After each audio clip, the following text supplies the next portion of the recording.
आ गया है तो फिर से।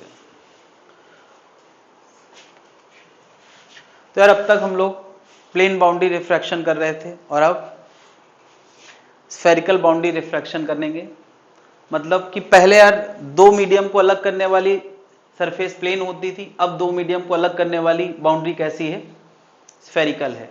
इस स्फेरिकल बाउंड्री के इधर का मीडियम अलग है, बाद का मीडियम दूर दूर तक वही है। आई मीन अलग है बट दूर दूर तक सेम है। तो इसको हम सिंगल बाउंड्री रिफ्रैक्शन, यानी कोई रे इधर से जाएगी तो कितने बार टर्न होगी? एक ही बार टर्न होगी, यहां पर नहीं। यानी अगर यहां कोई ऑब्जेक्ट रखा है तो ये देखो रे टर्न हुई और टर्न होने के बाद इस जगह इकट्ठा हो गई। ऐसी और भी दो चार रेज डालोगे तो वहां कहीं इकट्ठा होगी। मैंने यार एक बात हमेशा बोली है कि प्रिंसिपल एक्सिस पे रखे हुए डॉट की इमेज हमेशा प्रिंसिपल एक्सिस। तो जो जनता सीधे ये वीडियो देख रही है उसको यही पता नहीं होगा प्रिंसिपल एक्सिस क्या है। तो मैं बता दूं, ऑब्जेक्ट से ये जो रे डाली गई है, जो लाइन डाली गई है परपेंडिकुलर टू द सरफेस, है ना यार, उसको मैं क्या कह रहा हूं? Principal axis. तो क्या ऑब्जेक्ट प्रिंसिपल एक्सिस पे है तो इमेज भी प्रिंसिपल एक्सिस पे। तो ये जो ग्रीन लाइनें कट कर रही हैं एक पॉइंट पे, उसको क्या कहेंगे? हाँ यार, ये सारी ग्रीन लाइनें किसको डिनोट कर रही हैं?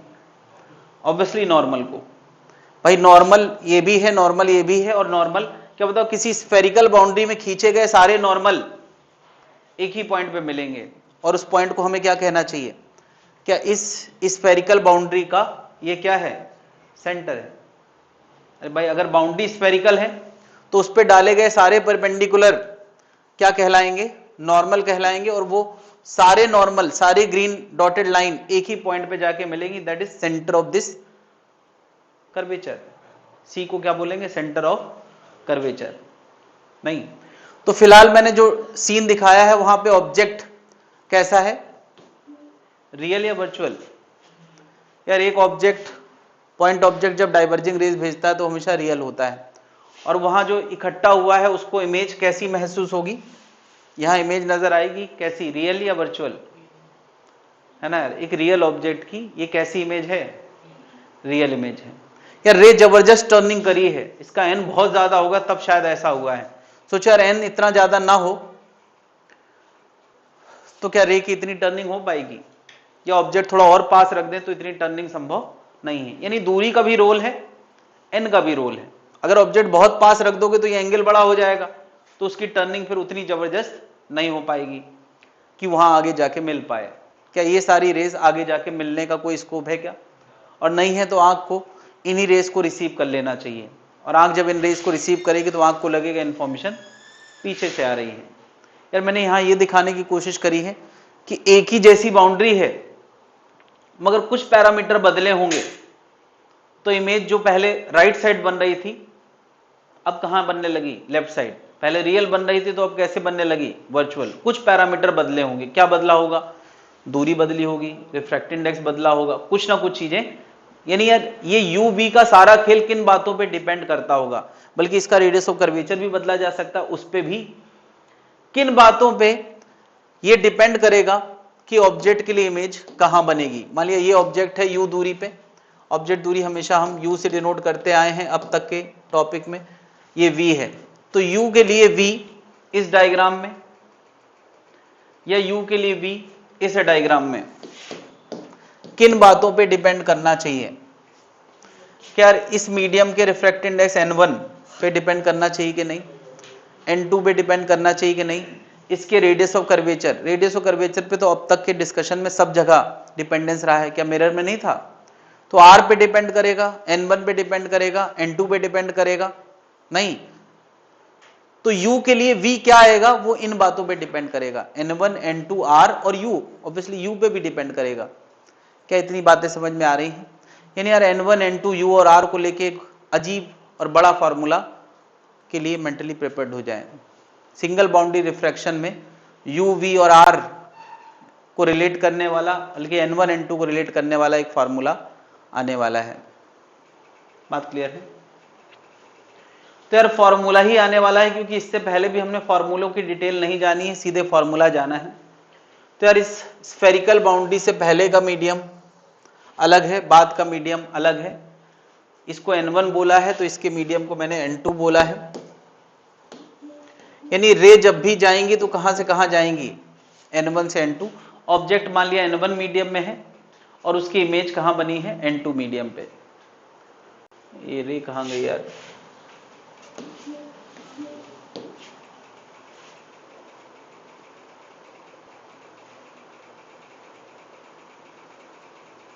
ये सारे नाम मैंने अभी समझा दिए हैं। रे मैं बना देता हूं, ये ऑब्जेक्ट से निकली हुई रे है और ये मैंने यार एक रे से ही इमेज बना दी है। क्या एक रे से इमेज नहीं ट्रेस करी जा सकती?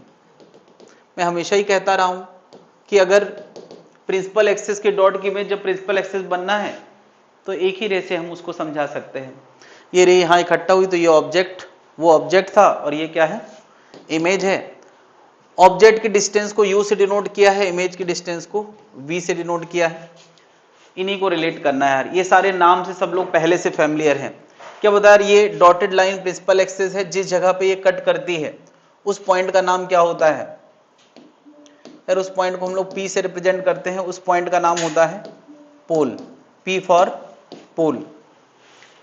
O ऑब्जेक्ट की लोकेशन को डिनोट करता है, I इमेज की लोकेशन को डिनोट करता है, C इस नॉर्मल का कटिंग पॉइंट है, C किसको डिनोट करता है?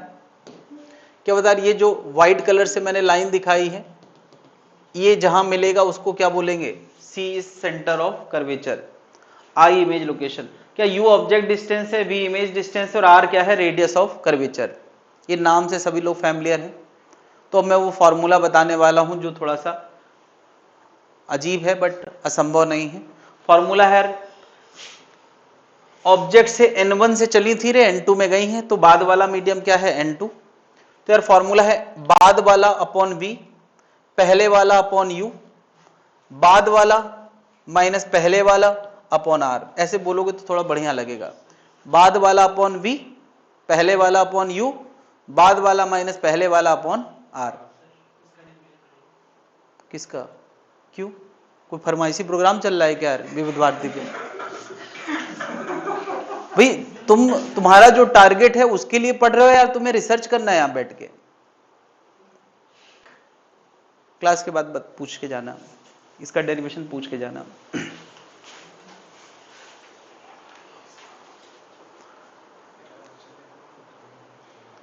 क्या ये फॉर्मूला याद कर लेंगे?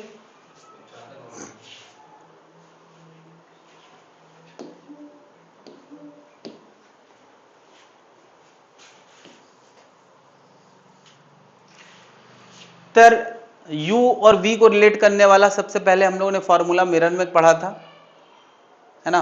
क्या था फॉर्मूला, याद है किसी को? 1/v + 1/u = 2/r। क्या था, 2/r। फिर r की जगह 2f पढ़ा था, इसलिए वो आ गया था 1/f = तो ये फॉर्मूला सिंगल बाउंड्री रिफ्रैक्शन का है। और अभी मैंने यार केवल ऑब्जेक्ट की लोकेशन और इमेज की लोकेशन को रिलेट किया है। वहां हमने एक मैग्निफिकेशन फॉर्मूला भी पढ़ा था, किसी को याद है? I/O = क्या होता था, -v/। यहां भी यार I/O और -v/u का फॉर्मूला, I/O मैग्निफिकेशन फॉर्मूला होता है। ये भी बहुत रेयर है, मतलब इस पे क्वेश्चन आ जाए इसके बहुत कम चांसेस हैं, मगर फॉर्मूला मैं बता देता हूं, N1v/N2u। ठीक है, हाँ ऑब्वियसली यार, ये किस तरह के ऑब्जेक्ट के लिए है? अगर कोई ऑब्जेक्ट ऐसा लेटरल ऑब्जेक्ट है तो उसकी लेटरल इमेज बनेगी। लेटरल ऑब्जेक्ट के लिए, तो किस तरह के ऑब्जेक्ट के लिए काम करेगा ये? लेटरल। बाय डिफॉल्ट अगर कोई कुछ ना बोले तो ये हमेशा लेटरल ऑब्जेक्ट के लिए ही काम करेगा। जितने भी फॉर्मूले हम मैग्निफिकेशन के बाय डिफॉल्ट पढ़ते हैं वो किसके पढ़ते हैं? लेटरल। लॉन्गिट्यूडनल होगा तो स्पेशली लिखा जाएगा। क्या इतनी बातें क्लियर है?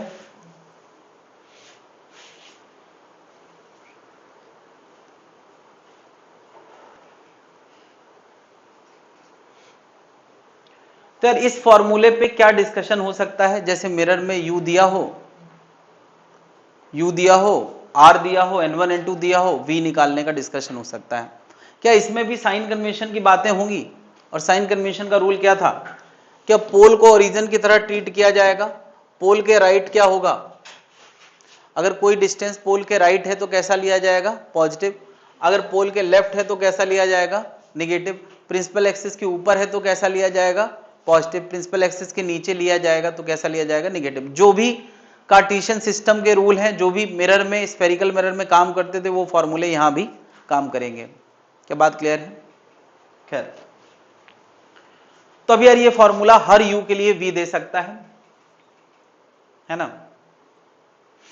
तो क्या पता, ये एक मैंने डिस्कशन दिखाया है जिसमें यू कहां है, इनफाइनाइट पे, बल्कि माइनस इनफाइनाइट पे, और जहां वी होगा उसको हम क्या बोलेंगे, फोकस। यार ऐसा है कि जब तक हम मिरर पढ़ते थे तो उसमें पैरेलल रे डालने पे जिस जगह पे पॉइंट इमेज बनती थी उसको हम क्या बोलते थे, फोकस। यहां भी फोकस वही नाम है, बट मिरर में केवल एक तरफ से रे डाली जा सकती थी। अरे भाई, जहां स्मूथ सरफेस होती थी, लेकिन क्या इसमें दोनों तरफ से रे डाली जा सकती है। तो यार यहां हमें इस डिस्कशन में, जब से ये लेंस वाला या सिंगल बाउंड्री रिफ्रैक्शन शुरू हुआ है, तो हमें दो फोकस डिसाइड करना पड़ेंगे। तो अभी जो फोकस बना है इसको हम बोलते हैं सेकंड फोकस। इसका नाम क्या है, सेकंड फोकस। अगर लेफ्ट रे डाली है और जो फोकस बना है उसको हम क्या बोलेंगे, सेकंड फोकस। और अगर राइट से रे डाली जाए तो भी कहीं ना कहीं इकट्ठी होंगी, उसका नाम क्या होगा, फर्स्ट फोकस। तो यानी यार इस केस में दो फोकस संभव है, फर्स्ट फोकस और सेकंड फोकस। यार जब भी मैं कहता हूं यार कि लेफ्ट से रे डाली, वहां इमेज बनी, तो यू कितना, माइनस इनफाइनाइट, वी कितना, प्लस एफ, या एफ कह देते हैं। मुझे बताओ, क्या यहां u को इतना ले लिया जाए तो v को माइनस इनफाइनाइट नहीं बोला जा सकता, या रिवर्सिबिलिटी। इसी तरह से मैं यहां पर देखो यार रे उल्टा दिखाया हूं, क्या यार ये डिस्टेंस को u बोल दें और इसका v इनफाइनाइट बोल दें तो भी तो चलेगा, और इसी u का नाम क्या होगा, f। यार ऐसे बोल सकते हैं कि नहीं? तो यार इस फोकस का नाम होगा फर्स्ट फोकस। यार आमतौर पे हम लोग लेफ्ट खड़े होकर डिस्कशन करते हैं, तो हम लेफ्ट के पॉइंट ऑफ व्यू से एक ऑब्जेक्ट ऐसी जगह रखेंगे कि जिसकी रे इनफाइनाइट पे चली जाए, तो वो क्या आएगा, फर्स्ट फोकस नहीं। और अगर ऑब्जेक्ट इनफाइनाइट पे है, इमेज वहां बना है, तो उसको क्या बोलेंगे, सेकंड फोकस। तो हम दोनों डिस्कशन लेफ्ट से ही कर रहे हैं, यानी एक केस में हम u इनफाइनाइट v फोकस लेंगे और एक केस में u फोकस और v इनफाइनाइट लेंगे, क्योंकि हम यार लेफ्ट खड़े होकर डिस्कशन करना चाहते, तो इस वजह से हम ऐसा करने वाले हैं। ये फोकस हम दोनों के निकालने वाले हैं।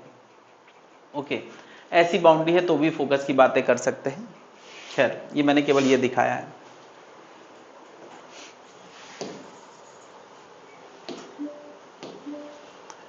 तो यार ये बाउंड्री है, और इस बाउंड्री के उस तरफ कोई मीडियम है, N2 मीडियम है, हमें फर्स्ट फोकस सेकंड फोकस निकालना है।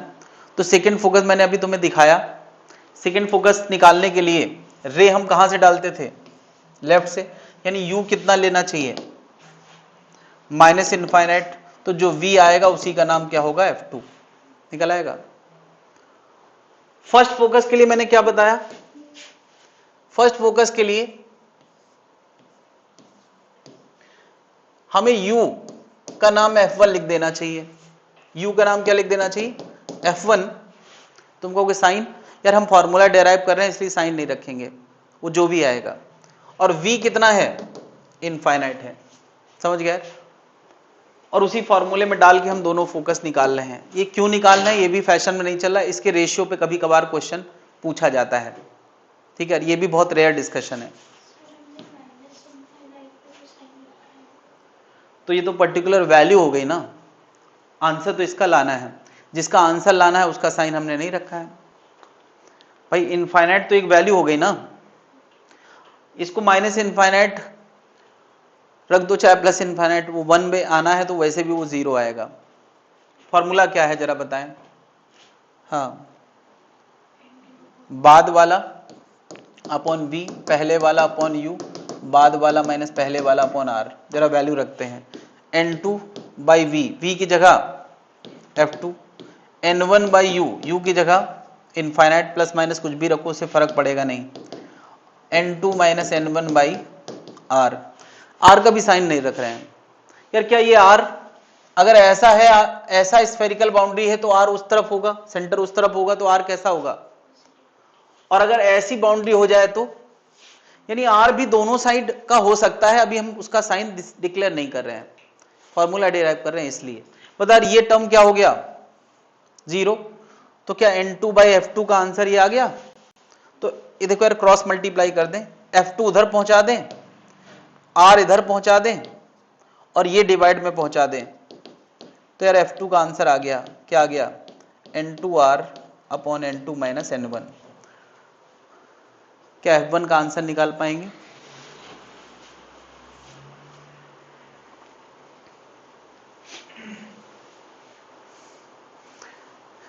F1 का आंसर निकाल पाएंगे? फॉर्मूला क्या है? बाद वाला अपॉन V, V कितना होना है? इनफाइनाइट। पहले वाला अपॉन U, U का नाम क्या है? F1। बाद वाला माइनस पहले वाला अपॉन R, हम किसी और का साइन नहीं रख रहे हैं, तो यार F1 निकालोगे तो वो आएगा -N1R divide by N2 - N1। यार यहाँ पे जो मैं रिजल्ट दिखाना चाह रहा था, ये फॉर्मूला तो याद ही है यार, जो हमें याद रखने की चीज है वो ये है कि F1 और F2 का रेशियो -N1/N2 आ रहा है।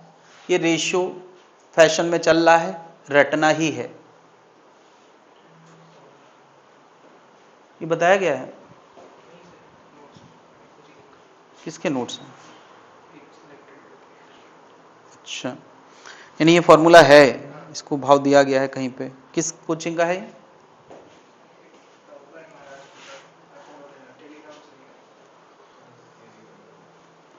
तो टॉपर वही पढ़ रहे हैं जो मैं पढ़ा रहा हूँ, इससे ये पता चलता है। इसमें डेरिवेशन दिया गया है, इसको बताओ कि टॉपर ने भी डेरिवेशन नहीं पढ़ा है, तुम डेरिवेशन पढ़ के क्या उखाड़ लोगे?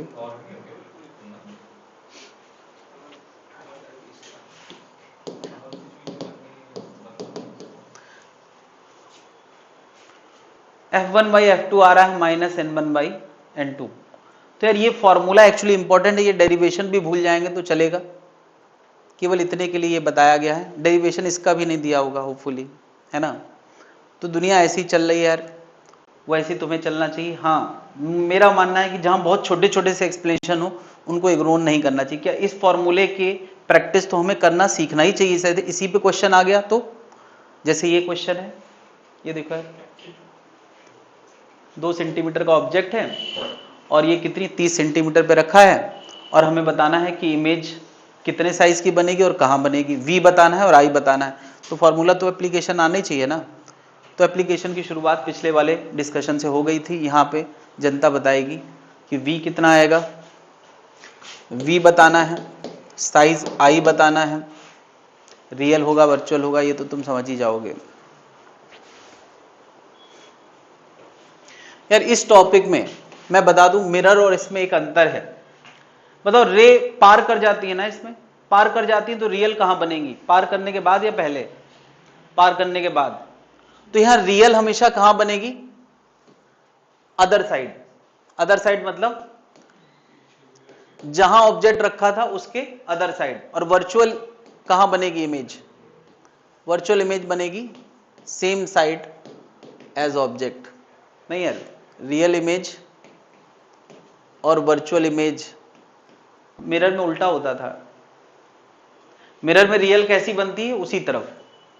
खैर, तुम्हें यार पहले तो इसमें मैथमेटिक्स सॉल्विंग करना है।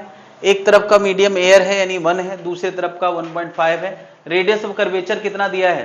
अच्छा, ये दिए बिना कैसे काम बनेगा? रेडियस ऑफ कर्वेचर 20 सेंटीमीटर दिया है और तुम्हें सॉल्व करके बताना है।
रखा तो सही है, देखते हैं अभी तुम्हारा कितना है, v कितना है, इतना गंदा नहीं यार, कुछ तो बढ़िया लाओ यार।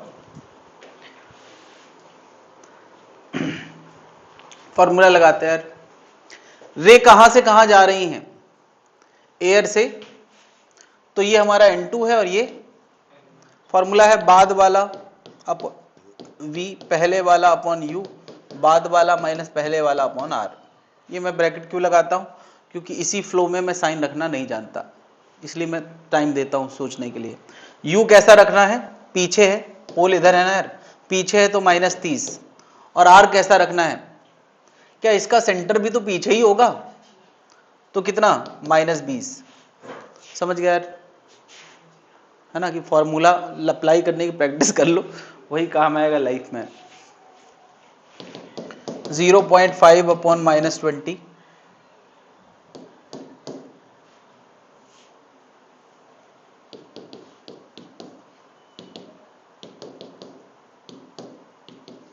ये माइनस माइनस प्लस हो जाएगा, उस तरफ जाएगा तो माइनस बन जाएगा। गंदा ही आंसर आ रहा है। कितना एलसीएम ले ले यार, 60 ले ले, 15 -2। आंसर कोई बहुत अच्छा नहीं आ रहा है यार, कोई बात नहीं, क्या इतना ही गंदा आ रहा है, ये 40 आया भाई। हाँ अब बढ़िया आएगा यार। कितना एलसीएम लें, 120 एलसीएम लेते हैं तो यहां आएगा 4 3 3 4। अब भी कौन सा बहुत बढ़िया आ रहा है, 1.5 अपॉन v इक्वल टू आ गया -7/120 यार, v इक्वल टू आ रहा है 120 का 1.5 गुना, 180/7। कितने लोग आ गया यार v, ये है नहीं 36 तो नहीं आया, कंफर्म करे जनता, तुम्हारा क्या आया है ऋषभ, बहुत बढ़िया, तो फिर हाँ क्यों कर रहे हो, ठीक। तो यार v समझ में आया कैसे आया, तो इतने गंदे आंसर की उम्मीद नहीं थी, मैं जब भी क्वेश्चन बनाता हूं तो कुछ बढ़िया ट्राई करता हूं, कभी कभी हो सकता है ऐसा हो जाता है।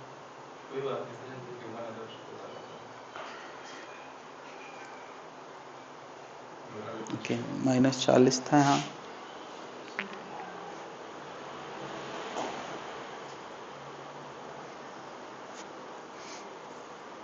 ठीक है यही आ रहा है। I/O इक्वल टू क्या होता है, N1 that is 1 V, N2 that is 1.5 U, U कितना -30, तो ये माइनस माइनस प्लस हो गया, 30 4, I का आंसर आ रहा है 8/7, 8/7। देख लो यार कैलकुलेशन, अगर तुम्हारा सही है तुम्हारा ही सही, इतने स्टेप फॉलो करना है। आ गया भाई, तुम्हारा भी यही आ रहा है, बिल्कुल सही है। क्या इतनी बात समझ में आ गई है, एक और क्वेश्चन इसी पे कर लेते हैं यार। ये एक स्फीयर है 20 सेंटीमीटर का, यहां कोई ऑब्जेक्ट रखा है, ये 10 सेंटीमीटर पे ऑब्जेक्ट रखा है, ऑब्जेक्ट को एक लेफ्ट आंख देख रही है और एक राइट आंख देख रही है, आंख देख रही है भाई ये। तो यार पहले मैंने पूछा है क्वेश्चन में, यार ये 10 सेंटीमीटर नहीं है, 20 सेंटीमीटर की रेडियस है ना, हाँ ठीक है, इसका रेडियस कितना है 20 सेंटीमीटर, और ऑब्जेक्ट कहां रखा है, इधर से 10, तो बताओ इधर से कितना हो गया, है ना भाई, इसका सेंटर बीचों बीच होगा ना, तो यार ये रेडियस 20 है, तो यार ये 20, तो ये 10 होगा, बना नहीं है कोई बात नहीं यार, पूरा डायमीटर 40 का होगा कि नहीं, तो अगर ये 10 है तो वो कितना होगा 30, कुछ और बोलो। अब क्वेश्चन है इस आंख को इमेज कहां नजर आएगी और इस आंख को इमेज कहां नजर आएगी, तो ये एक्चुअली दो क्वेश्चन है, बताओ इस आंख को इमेज नजर आना है तो रे कहां से चलेंगी, ओ से चलेंगी, फिर रिफ्रैक्शन करेंगी और रिफ्रैक्शन के बाद आंख को धोखा देंगी। अब मुझे नहीं पता राइट आएंगी कि लेफ्ट आएंगी, बट इतना तो समझ में आ रहा है यू कहां और वी निकालना है। क्या इस आंख के लिए यू तय कर पाओगे? कितना? आर तय कर पाओगे? N1 तय कर पाओगे? N2 तय कर पाओगे? तय करो, वी लाओ।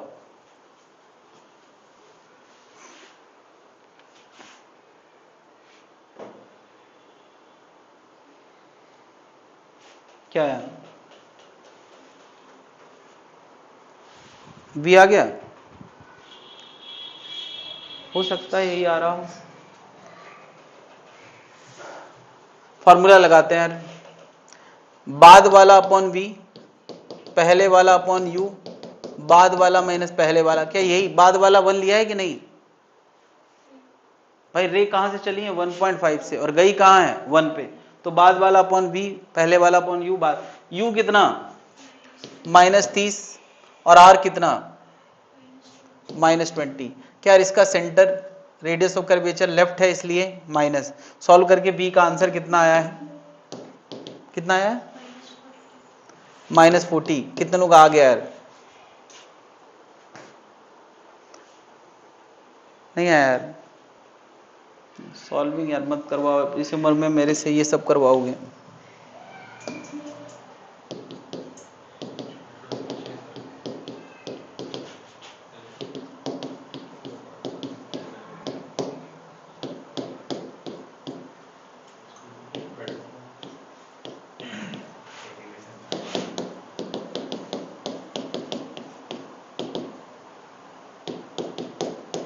बिल्कुल, v का आंसर -40 आ रहा है यार। क्या ये राइट आई के लिए हम लोगों ने क्वेश्चन कर लिया है? राइट आई के लिए इमेज इसी तरफ बन रही है और -40 पे।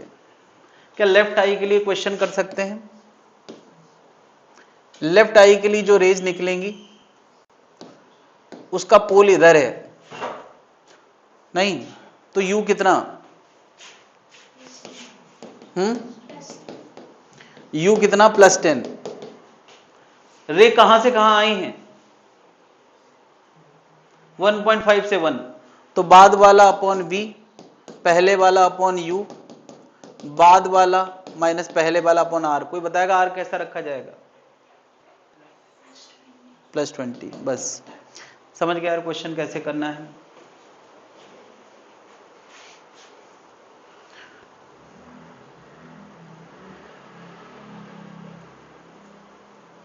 क्लियर है भाई?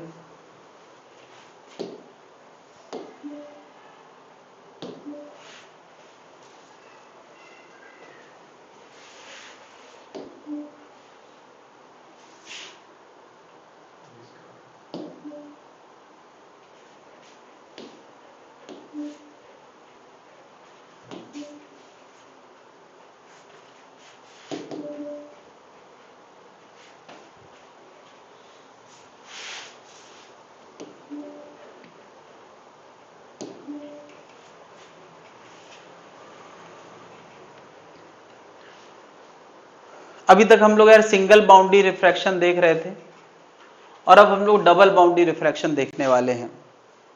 कैसे? अगर मैं कह रहा हूं कि ये किसी मटेरियल का बना हुआ लेंस है, तो क्या बता यार, जब भी कोई ऑब्जेक्ट की रेस लेंस पे जाएंगी तो एयर से ग्लास वाला रिफ्रैक्शन होगा, या जो भी मीडियम का बना हुआ है, और फिर क्या उसके बाद तुरंत एक और बाउंड्री आ जाएगी। पिछली बार मैं क्या कह रहा था कि दूसरी बाउंड्री अनलिमिटेड है, मतलब एक बाउंड्री है उसके तरफ का मीडियम अनलिमिटेड है और इस तरफ का मीडियम भी अनलिमिटेड है। लेकिन क्या यहां अनलिमिटेड है क्या? एक बाउंड्री क्रॉस करते ही रे अगली बाउंड्री से फिर से मुलाकात करेगी, यानी किसी ऑब्जेक्ट की आने वाली रे कितने बार रिफ्रैक्शन करेंगी? 2 बार रिफ्रैक्शन करेंगी और तब जाके इमेज बनाएगी। लेंस मतलब ऐसा एक अरेंजमेंट जिसमें 2 रिफ्रैक्शन करके इमेज बने। सिंगल बाउंड्री रिफ्रैक्शन एक रिफ्रैक्शन के बाद इमेज बनाता है, और लेंस 2 रिफ्रैक्शन के बाद इमेज बनाता है। सिंगल बाउंड्री जितनी टर्निंग कर सकता था, लेंस उससे ज्यादा टर्निंग कर सकता है। तो लेंस काम की चीज है सिंगल बाउंड्री। वैसे भी सिंगल बाउंड्री बनाने में कितना खर्चा करोगे? एक तरफ का मीडियम पूरा अलग और दूसरी तरफ का पूरा अलग, जब तक इमेज बन ना जाए तब तक। तो यार लेंस हमारे बड़े काम की चीज है ना। यानी इस पर्पस के लिए, रिफ्रैक्शन के बाद इमेज बनाने के लिए हम लोग लेंस का सहारा लेंगे। सिंगल बाउंड्री केवल समझने के लिए था। मेन जो चीज है वो क्या है, लेंस। ये यहां पर मैंने 5 तरह के लेंस दिखाए हैं। पहले तो हम लोग लेंस के नाम समझ लें, और एक और बात क्लियर कर लें, जब मैं थिन लेंस कह रहा हूं तो इसका मतलब ये जो मोटाई है, थिकनेस, ये जो थिकनेस है लेंस के बीच की, है ना यार, ये थिकनेस ना के बराबर है, 0 के बहुत करीब है, इसको हम 0 ही मानेंगे तो वो हमारा क्या है, थिन लेंस। पतले लेंस के लिए ही हम फॉर्मूला लाने वाले हैं, इसी के लिए हम क्वेश्चन करने वाले हैं। बात क्लियर है? तो यार ये मैंने 5 लेंस बनाए हैं, इनके मैं नाम बता दूं। सबसे पहला लेंस है, इसको क्या बोलते हैं, कॉन्वेक्स लेंस। बिल्कुल, इसका सबसे फेमस नाम कॉन्वेक्स है। दूसरा इसका नाम बाई कॉन्वेक्स है।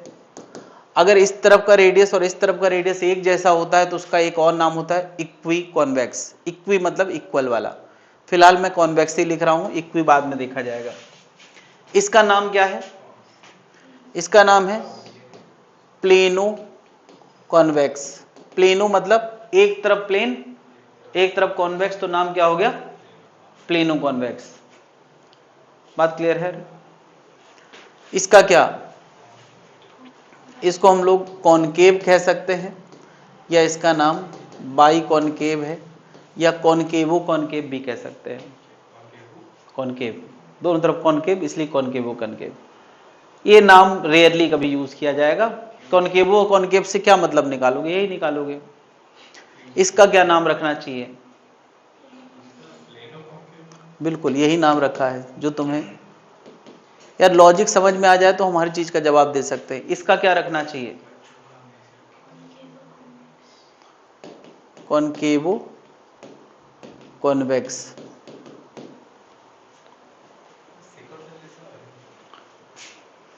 रजत की मां के 2 बेटे हुए, एक का नाम जनवरी, एक का नाम फरवरी, तीसरे का नाम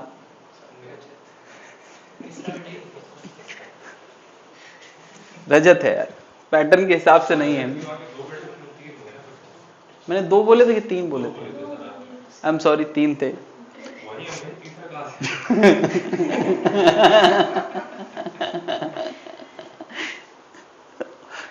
सॉरी, 3 बेटे थे, एक का नाम जनवरी, एक का नाम फरवरी, तो तीसरे का क्या होगा,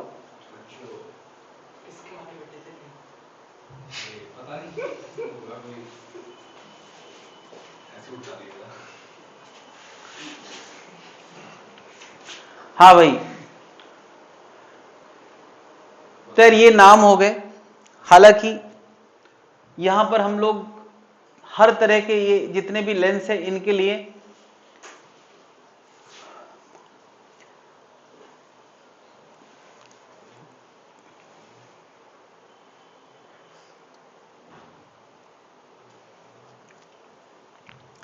इस सरफेस और इस सरफेस की पहचान लिखने वाले हैं।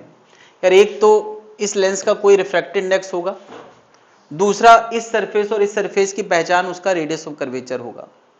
नहीं, मैंने कहा यार ये रेडियस R1 है, ये R2 है, मैं यार लेंस का नाम ना बोलूं, R1 R2 का साइन बोल दूं या वैल्यू बोल दूं, तो तुम अंदाजा लगा सकते हो मैं किस लेंस की बात करने वाला हूं।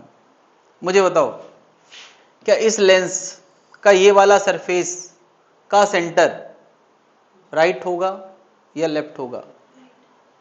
क्या इस सरफेस का सेंटर कहां होगा, राइट होगा। तो R1 कैसा लिखा जाएगा जब कभी न्यूमेरिकल वैल्यू दी होगी, पॉजिटिव। और R2, क्या इस सरफेस का सेंटर लेफ्ट होगा तो R2 कैसा लिखा जाएगा, नेगेटिव। यानी साइन से तय हो जाएगा कि हम किस लेंस की बात कर रहे हैं। समझ पा रहे हैं? बताओ, अच्छा इसका R1 कैसा होगा, या देखो ऐसे रखा है तो इसका सेंटर उस तरफ है तो R1 कैसा हो गया, पॉजिटिव। R2 इनफाइनाइट रखा जाएगा। क्यों? यार कोई भी चीज प्लेन है तो उसका रेडियस इनफाइनाइट होता है। हमें अर्थ दूर दूर तक प्लेन नजर आती है क्योंकि उसकी रेडियस 6400 किलोमीटर है, बहुत लार्ज है।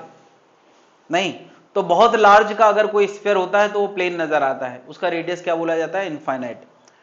बता R1 इसका कैसा, नेगेटिव, और R2 पॉजिटिव। इसका R1 नेगेटिव R2, बोलो इनफाइनाइट, R1 जल्दी बताओ, पॉजिटिव, R2 पॉजिटिव। क्या ये सारी बातें समझ में आ गई? तो क्या R1 R2 के साइन से शेप तय हो जाएगा?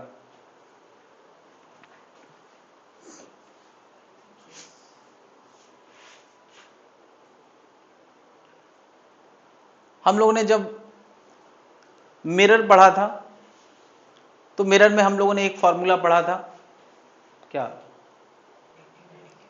1/f equal to 1/v plus 1/u। नहीं, उसका मकसद था कि इमेज कितना दूर बनेगी, u पता हो तो v कैसे निकालेंगे, ठीक है, ये मकसद था।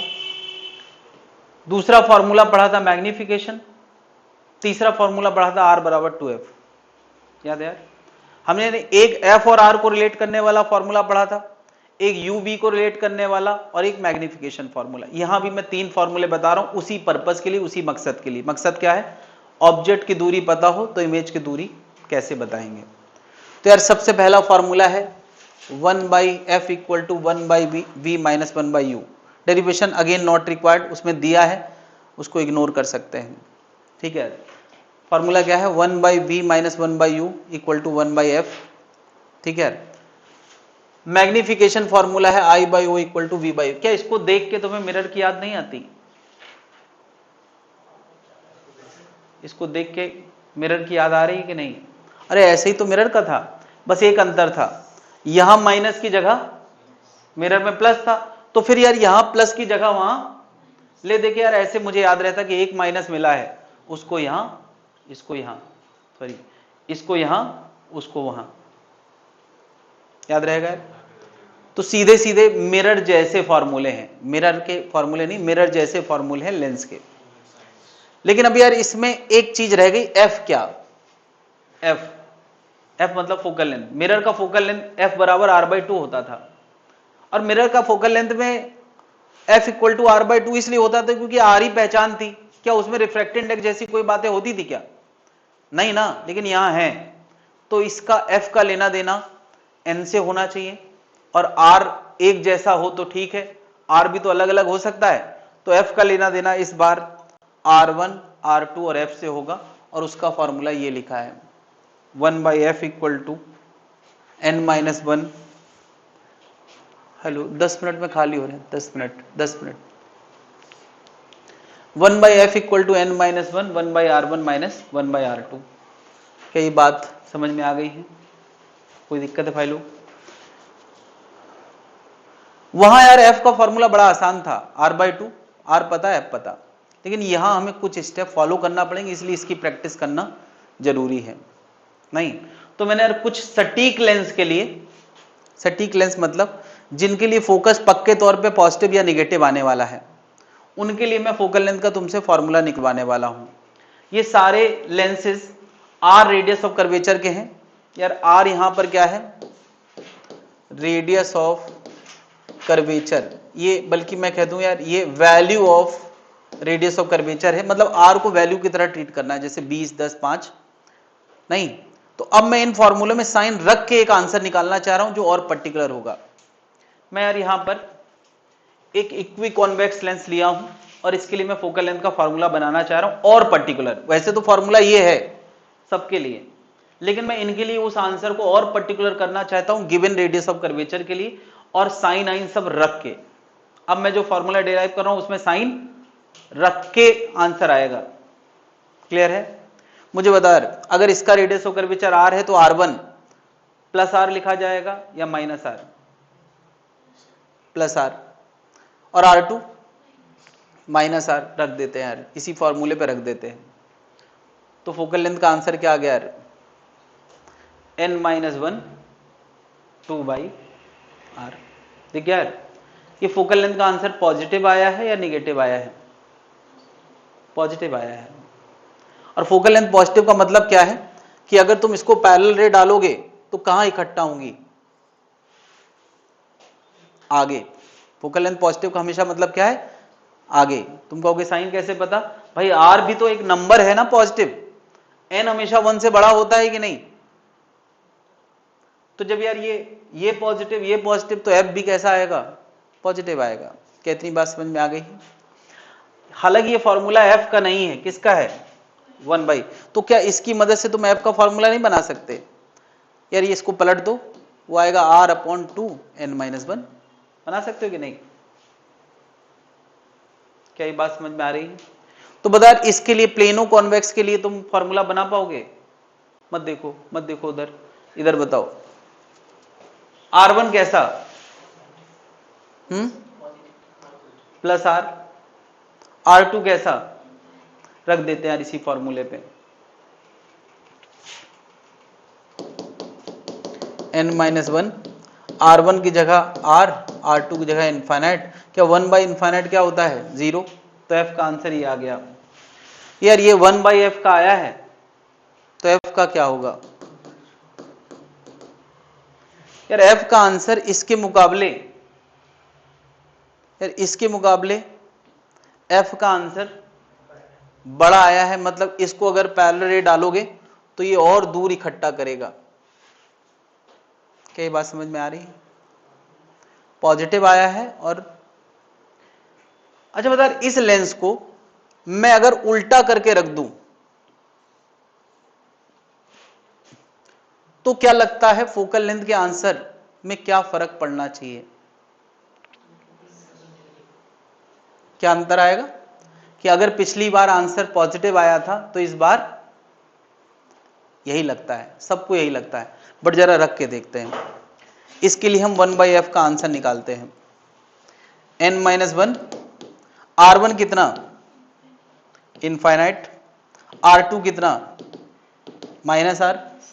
तो यार 1/R1 यानी इनफाइनाइट, -1/R2 मतलब -R। तो इसका आंसर क्या आया? n-1 1/R। ये देखो जरा, क्या 1/f का जो आंसर पहले आया था अब भी, यानी यार एक लेंस का बिहेवियर उसको पलट के रख देने से नहीं बदलता है। किसी के मन में ये ख्याल अक्सर आता है कि इस लेंस को हम पलट देंगे तो बिहेवियर पलट जाएगा, ऐसा बिल्कुल नहीं है। चाहे ऐसे रखो चाहे ऐसे रखो, उसके बिहेवियर में कोई अंतर नहीं है, ना नाम में अंतर है ना बिहेवियर में अंतर है। क्या ये बात समझ पा रही है जनता? चलो यार, मैंने यार ये कर लिया, ये कर लिया, ये कर लिया। इसके लिए बताओ यार, इस लेंस के लिए इक्वी कॉन्केव, इक्वी बोल दिया मतलब दोनों आर सेम है, मगर साइन बताओ यार, इस सरफेस का R1 क्या रखा जाएगा? -R, और R2 +R, है ना? फोकल नहीं निकाला गया है, चलो ये निकाला गया है। इसका आंसर आ रहा है -n-1 2/R। ऑब्वियसली यार फोकल लेंथ निकालोगे तो पता है क्या आएगा? -R/2 n-1, और इसका क्या आएगा? -R/n-1। यार नेगेटिव क्या बता रहा है कि अगर तुम इसको पैरेलल रे दोगे, तो ये क्या करेगा? यार ये इनको डाइवर्ज करेगा, क्योंकि यार इसका सेंटर फोकस कहाँ आया है? लेफ्ट। भाई नेगेटिव क्या बता रहा है? लेफ्ट आया है, और इसका और ज्यादा लेफ्ट आया है। क्या इसका फोकल लेंथ और ज्यादा नेगेटिव आया है कि नहीं? उससे डबल आया है। क्या ये सारे नाम क्लियर है भाई? तो यार 2 के लिए पॉजिटिव फोकस आया है, यानी वो रे पैरेलल रे को इकट्ठा करता है, इसलिए इन दो लेंसेज को हम बोलते हैं कन्वर्जिंग लेंसेज। कन्वर्जिंग क्यों? क्योंकि वो पैरेलल रे को इकट्ठा करता है। और इन दोनों को क्या बोलोगे? डाइवर्जिंग क्यों? क्योंकि वो रे को फैला देता है, इसलिए वो क्या है? डाइवर्जिंग है। क्या इतनी बात समझ में आ गई है? कोई दिक्कत है? यहां पे यार मुझे बताओ, एक लेंस ने फोकस पॉइंट पास रखा और एक का फोकल लेंथ दूर है, कौन ज्यादा पावरफुल लेंस है? पहला वाला या दूसरा वाला? एक की फोकल लेंथ ज्यादा है, एक की कम है, कौन ज्यादा पावरफुल है? या देखो, लेंस को हम उसकी इस कैपेबिलिटी से सेंस करते हैं कि रे को कौन ज्यादा टर्न करा रहा है। बताओ, इस लेंस ने रे को ज्यादा टर्न कराया है या इसने, ऊपर वाले ने? तो कौन ज्यादा पावरफुल है? यार यहां हम एक टर्म डिफाइन करने वाले हैं, पावर ऑफ लेंस, और ये कोई वॉट वाला पावर नहीं है जो मैकेनिक्स में पढ़ते थे, ये एक नया ही टर्म डिफाइन करना है, और नया डिफाइन करना तो हम अपनी मर्जी से डिफाइन कर सकते हैं कि बताओ जिसका फोकस कम होगा उसका पावर ज्यादा होगा। तो यार ऐसा ही हमने डेफिनेशन ही बना दी है, पावर इक्वल टू 1/f।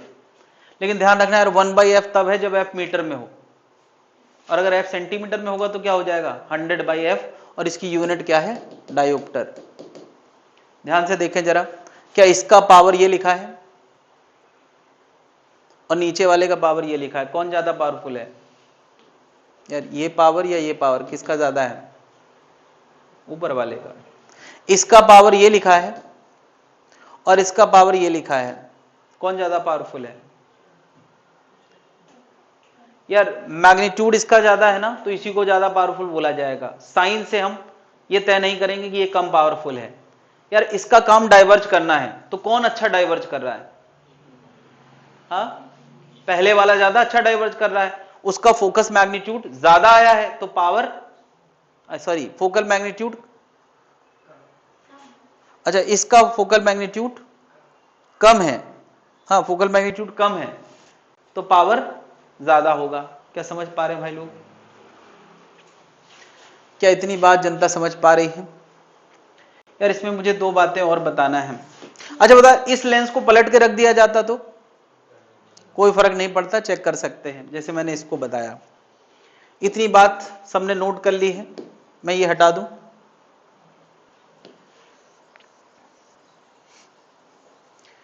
यार यहां पर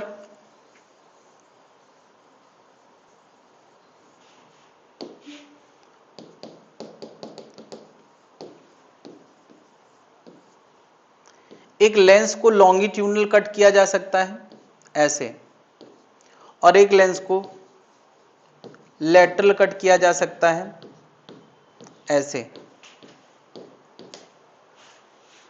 मतलब ये एक लेंस है, ये पैरेलल रे को कहीं इकट्ठा करता था, इधर मान लिया, अगर इसके दो टुकड़े कर दिए गए तो क्या ये पैरेलल रे को वहीं इकट्ठा करेगा या कहीं और।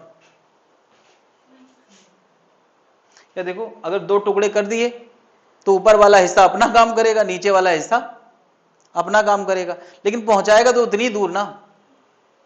हां, जितना चमकदार फोकस यहां बन रहा था, अब इसका फोकस और इसका फोकस उतना चमकदार, क्योंकि पहले ज्यादा रे इकट्ठी हो रही थी अब कम।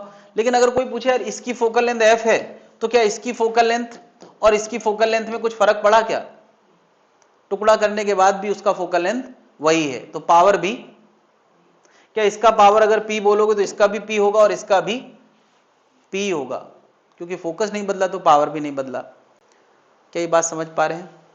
मुझे बताओ, इसकी लेटरल कटिंग करी गई है, तो अगर इसका पावर P था तो इन दोनों का पावर क्या होगा, सेम रहेगा या अलग हो जाएगा। यार इस बार कहानी सेम नहीं है, देखो जरा, पहले लेंस ऐसा था तो पावर ये था, अभी लेंस ऐसा हो गया है तो उसकी फोकल लेंथ बढ़ जाएगी और पावर कम हो जाएगा। और तुम देख सकते हो यहां पे यार, इसका पावर में 2/r था, इसके पावर में 1/r है, तो क्या मैं कह सकता हूं अगर इसका पावर P था कटने से पहले, तो कटने के बाद क्या हो जाएगा P/2 P/2। क्या ये बात वहां से दिख रही है कि नहीं।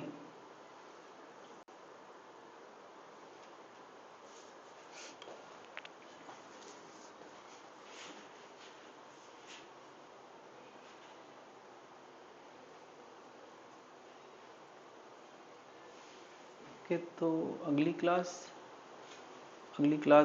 में लेंस पूरा हो जाएगा, तो उसकी अगली क्लास यानी थर्सडे लेंस पूरा, फ्राइडे ऑप्टिकल इंस्ट्रूमेंट पूरा, हाँ हो जाएगा यार, सैटरडे हो जाएगा। नोट कर रही है जनता। तो यार ये कटिंग इफेक्ट समझ में आया कि अगर हम लेंस को लेटरल कट करते हैं तो एक्चुअली हम लेंस का कुछ नहीं बिगाड़ रहे हैं, बस लेंस आधा आधा अलग अलग काम करेगा बट पावर में कोई फर्क। लॉन्गिट्यूडनल कटिंग करते हैं तो उसका फॉर्मूला ही बदल जाएगा, तो पावर में फर्क पड़ेगा। यश क्लियर है। मैं ये हटाने जा रहा हूं, लेटरल कटिंग और लॉन्गिट्यूडनल कटिंग।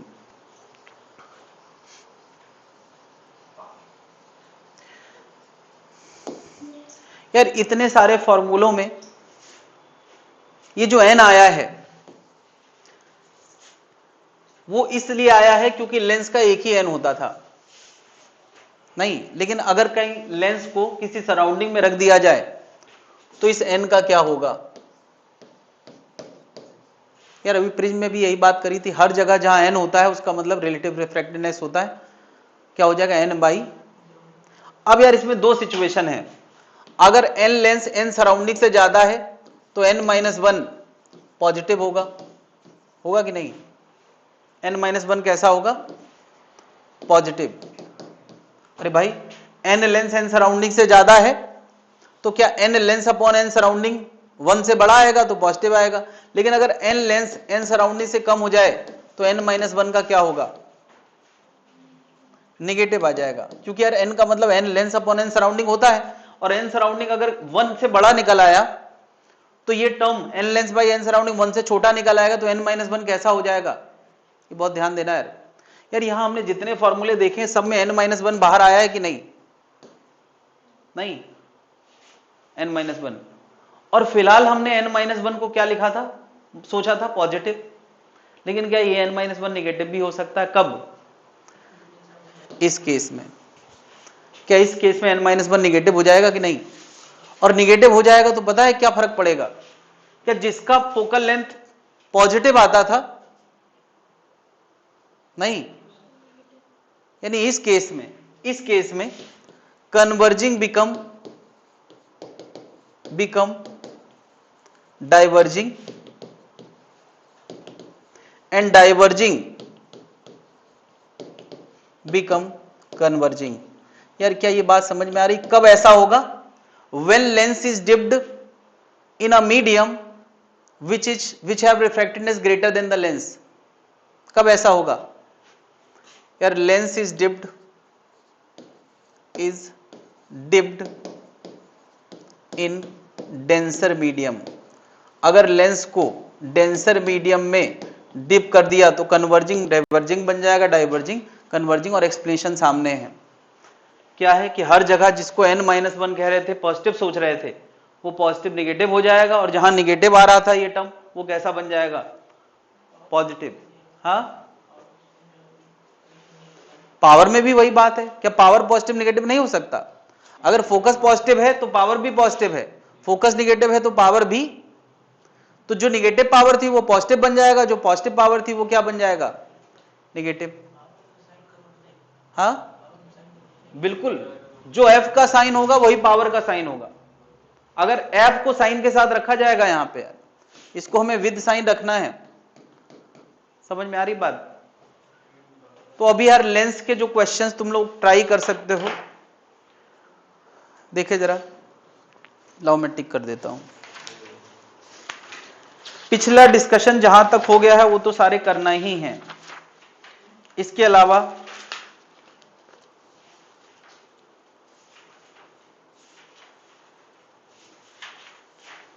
क्वेश्चन नंबर 7 करना है, 6 करना है,